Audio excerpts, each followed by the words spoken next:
Yellow sticky notes on the patient list are notes to self. To leave yourself a note, you would click into one of these, click, and then enter any text.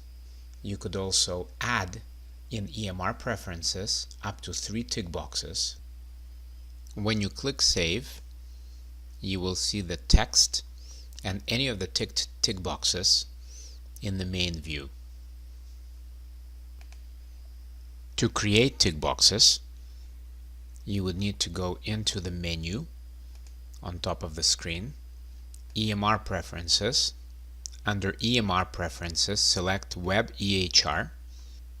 This allows you to set some of your preferences, including adding tick boxes.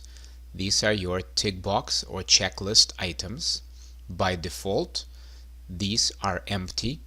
If you would like to add 1, 2, or 3 tick boxes to your sticky note, you would have to enter text.